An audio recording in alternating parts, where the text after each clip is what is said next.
হ্যাঁ জানি জানি, আমি অনেক ইরেগুলার হয়ে গেছি ভিডিও আপলোড করাতে। এখন দুটো কারণ হয়েছে, একটা হচ্ছে আমি সময় পাচ্ছি না, আর একটা হচ্ছে সময় পেলেও আমি ল্যাদ লাগছে, মানে ভিডিও এডিট করতে ইচ্ছাই করছে না।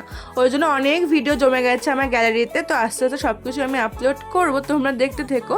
তো সেদিনকে গেছিলাম আমি দাদু বাড়িতে, এটা লাস্ট শুক্রবারের ভিডিও। আর দুপুরবেলা খেতে খেতে কারেন্ট চলে যায়, কারণ শুরু হয়েছিল মারাত্মক ঝড় বৃষ্টি। তো সেইভাবেই কিছু একটা ম্যানেজ করে আমরা খেলাম দুপুরবেলা সবাই মিলে।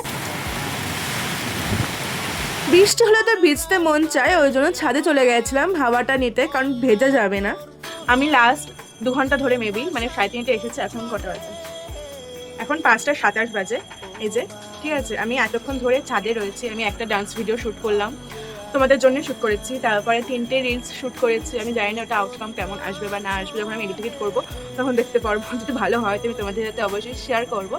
আর সন্ধ্যেবেলা আমরা সবাই সেজেগুলোতে চলে গেছিলাম ছাদের ছবি তোলার জন্য। তো অনেকক্ষণ ধরে চললো আমাদের এরকম ফটো সেশন। তো তারপরে 4জন মিলে আমরা একটু বেরোলাম বাজারে। আর সেদিনকে তো প্রচুর বৃষ্টি হয়েছিল, সেই জন্য রাস্তাঘাটে এরকম বেহাল অবস্থা হয়ে গেছিল। তো যাই হোক, এই মহারানীকে একটা বারবি সিট কিনে দেওয়া হলো, তারপর ওনার মনটা শান্তি হয়েছে। আর সেদিনকে প্রায় 1 যুগ পর আমি বিরিয়ানি খেয়েছি। যারা বিরিয়ানি লাভার তাদের কাছে ডায়েট করাটা যে কি কঠিন ব্যাপার, সেটা যারা করে তারা জানে। তো এভাবেই সারাদিনটা কাটালাম। আজকের মতন বাই।